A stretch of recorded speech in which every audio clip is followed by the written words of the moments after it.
So how does someone go about being a free agent in paintball, right? Because for me, when I jumped back in, I was pretty much like, here's a team, here's Ninja Ball, go nuts. And I was playing E1 of Ninja Ball after like a week of being back. Oh So man. I was really just thrust into it, and it's still the same team that I'm with. So how does one go about being a free agent and just kind of doing this team with this game and this team with that tournament? How does that work? How does that get balanced? I think it depends on the person, to be honest with you, because I'm so established in the paintball community and because I had to travel so much. I know people in Florida, I know people in Texas, I know people in Washington, Oregon, all the Pacific Northwest, California teams.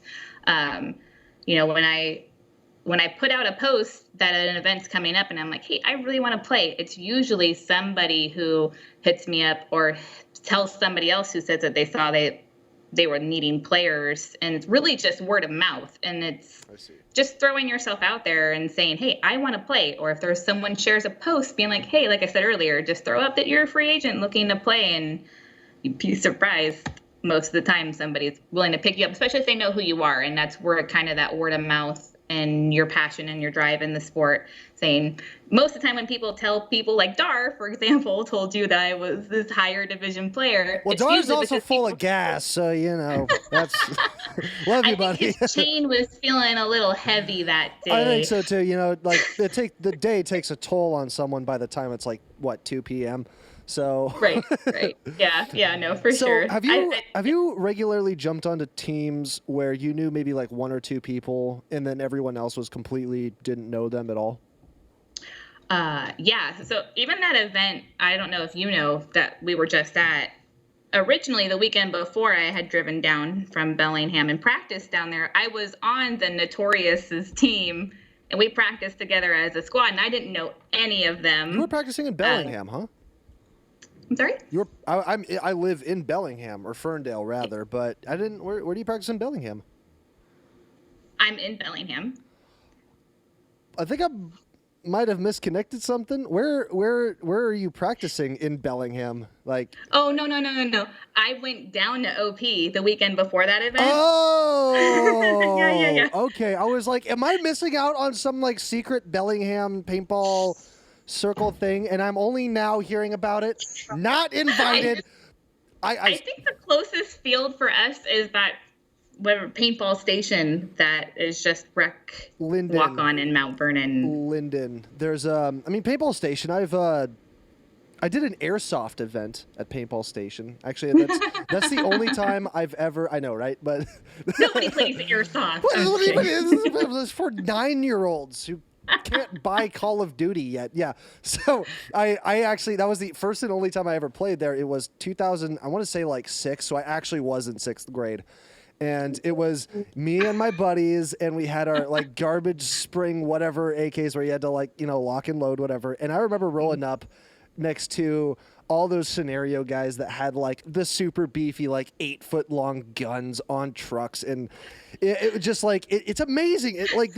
I thought it was the coolest thing ever. Yeah, and I was like, that's the coolest thing ever, dude. And it was like, it's straight out of Call of Duty. It's amazing. Like I was geeking my 9-year-old brain out. So for sure, yeah, it has its place. I'll give it that. But now that I've graduated to paintball, I've I've got my purple belt. I've yet to see what paintball station is about on that front. So, but yeah, I went down to OP the weekend before the event, and I actually was rostered with the Notorious guys to play with them. And so when I got to the event, and Thomas, my buddy, was like, "Hey, I want to play with you. That's not fair. You come to our team." And I was like, shit, I just practiced with them. They're going to know everything that I'm doing. We literally played that layout the whole other weekend. And oh my God. If anything, you could think about it is that you could, I'm sorry to interrupt, but this is like a strategy you could jump on, is that if you were the espionage type player, right? Where it's like if you had layers and layers of alliances, So you're just like, you practice with one team, and then 2 hours later you practice with another team, and you disclose all them to like everything that you've practiced, and then you come back to team one again, and you disclose what, and you're just triple threatening people. Wow, That's not fun, though. I don't know that if is you were absolutely there. what you do. I can read it on your I don't face. know if you were there for my first point. I actually had to play against the Notorious guys, and John Lamb knew exactly where I was going. And that very first point of the day, he shot me right in the ear, gave me a couple extra on both my hands, and I had all 4 bloody knuckles, and my ear was ringing, and I was like, crap! He caught First win you of the cheat. day, He come caught on! you. He knew what was going on. But yeah, that's a small example of, not knowing anybody and showing up and just being like, oh, I know you from your jersey. I know you. I know that Yeah. Notorious jersey. Okay, let's just go play. That was a funny combination because you have these OG guys that haven't played in forever, and then there was me, and they were like, oh yeah, you've been playing a lot recently. We don't know about any of that. And I'm like, oh, okay. There's also been times where I've played for LA Platinum, was a big team back in 2016-17. They invited me to come out, and I went and flew down to California and played with them for AFPL. We also went to finals in Vegas. We took first place in D5 Oh, wow. for one of the events, and then third place for the series finale. And I knew one person through word of mouth on those teams. So it was really weird to kind of just fly to another state and just show up. But and at the end of the day, again, it's really just everybody's there for the same purpose. It's just kind of tweaking, figuring out who plays where and what, and bunker calls and all that stuff. I think that's where I start to hone in on things, because as a Division 5 tryhard myself, working with my team, we have our own kinks that we try to align and figure out, and a lot of it, most of it, boils down to just playing as the team we are with the people that we are, right? Like getting to know the people and their play style. I don't know how in the world someone can just jump onto a team and assimilate in a way where they are competitively viable for something big, like for a big tournament there afterwards. It seems like such a disadvantage to me that have you figured out like tricks or like what you could do to just kind of, what's the word, like symbiotically just kind of jump into the mix to make things work? Yeah, and you're 100% right. It took a lot of time for me to swallow that comfort level because I hadn't always been a free agent. I played with Northwest Rogue for primarily a majority part of the NXL events that I did, and that's where I did a lot of practicing with. And I played a lot with a lot of people that I knew and their style of playing. So letting go of that comfort of making a plan and doing this was a big hurdle. But now that I've gone over that, it's really just been a lot of me being that nagging person. I'm like, hey, let's get a group chat together. What are we doing for these bunkers? And then, I'll get on my phone and I'm mapping out like what route I'm going to take. And I feel like if we go here, there's going to be a good shot. And usually most of the time they're open. They want to know what works best for you, because at the end of the day, if they're not going to be open to what this new player is going to be bringing, it's going to hinder them too. It's a team sport, no matter what way you look at it. And so when I go to an event and I play, I usually let them put their core people out first, because then I can really evaluate. So you can see what they're doing and really analyze their style. Their play style and who's the aggressive person. And, we walk the field before a lot of the time, and I'll ask everybody, where are you comfortable at? And are you usually the 1 or the 2? Are you strong as a back player? Do you like to communicate? Can I hear you from this side? And a lot of that is when you have good points is what did we do good to make that happen when you come off the field, and then you talk about it. And then if it was a really crummy point, it was really, can you hear me? I was yelling at you, your mirror, do I need to speak up for you? And just kind of gauging. Just a lot of communication. Exactly. It's communication. It's trying to figure out how these people do their thing, and then how you can sort of work with that. And I say that because we do like the open plays where it's just sometimes we'll just play with randos or whoever just walks on, and we'll have like a form out team. I've never done it for like a big tournament. We did it for OP in the D4. And it was just a bunch of dudes who came together and made something happen. But I like that. I like that idea of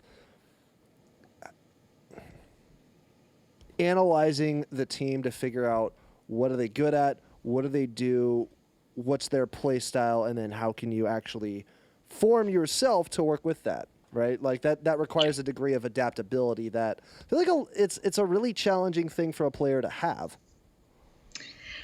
Yeah, it definitely is. But at the same time, has helped me grow as a player because I'm not becoming content in just playing one specific spot a specific way. It's really been able to help me let those front players that are really, really aggressive and about throwing their bodies away, let them do their thing and let me be your backup, whether it's you need me to moderately follow behind you or whether you need me to go out to the corner and relay to you what I see to help you, or vice versa. Maybe we have Dorito players, because that's primarily where I play is at Doritos. Maybe we have Dorito players that aren't so confident throwing themselves away. And then there's me that's saying, hey, let me go up and bunker that guy. Just follow, come with me. And I'm taking and giving where I can so that either I can help myself or help somebody else on a team grow a little bit. Right. And so it hasn't been that bad. There's also been events where they had strong Dorito players and they didn't need me. And I was like, okay, I'm going to play up the gut. Like, I'm going to play the wall because the wall was really big back then. Yeah, I mean, it was a big thing back then. Literally, quite the inflatable, man. Yeah, it took me a sure. field owner back in that day. Small. Yeah. Like you've seen me, I'm a whole lot of 5'2" on a good hair day. And man, if I was on the other team, oh God, I'd hate that. I'd be like, yeah, she's in the wall. God knows where she actually is right now, and just I'm gonna shoot something else until she kills me. But what advice would you give yourself if you knew exactly where you would be today? What advice would you give your younger self as you were getting into paintball, as you were trying to learn speedball and making the big sacrifices that you were making? Give yourself time to recover. Oh my God, I can't stress this enough. And I think it's becoming more and more aware now that we have great influencers like, Patty Gleason or Brandon Unger. I would do paintball. It wreaks havoc on your body. It really does. At the end of the day, we're throwing ourselves around. We're getting hit, practice or a tournament. Mm-hmm.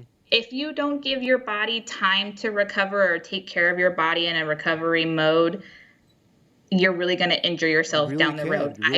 I've been through an ACL surgery in the past, and I know people who have gone through them too. And it's really a mental game sometimes. Even to this day, I'm like, I don't want to slide like that. I'm going to hurt myself. And so if you really want to be in it for the long haul, you really have to take care of your body. And I think that I had no recollection of this. I was all about what can I do and how far can I push my body, and I never recovered. That whole grind, stay on top of it kind of mentality. Yeah. I never took any time for me or licking my wounds per se. Sure. Yeah, rest is such a big thing because I'm one of those idiots that plays the front snake. Not always because I like to, but because I'm the tall, fast dude that can get there.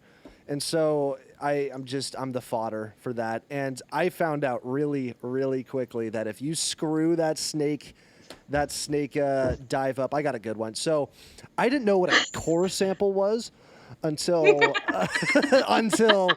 one fateful day when I went for that nasty dive. I think it was the first time I played snake in I want to say something like 3 weeks because whatever weakling reasons I made up for not going out for the past prior weekends. And so I just, was out of shape for that. So I threw myself in. Oh my God, this thing sticks into the ground, straight up stops, and the air tank goes onto my collarbone and up my neck and just bruises the shit out of me. I get shot because it's no mercy, the wind is knocked out. It's like, you wimp, get up, or get out. One of the two, right? It's just... So and that, oh my God, I sat with that bruise for so long. It was hard to breathe. It was nasty. My barrel got bent up. It was I screwed myself up so easily out of nowhere. And man, you can seriously do some real damage to yourself if you're not careful. And if you're not taking care of yourself on a regular basis after a game, after a weekend of paintball, then Man, it can add up real quick. Tragedy is coming, you better prepare for the worst case scenario. Turn on the radio.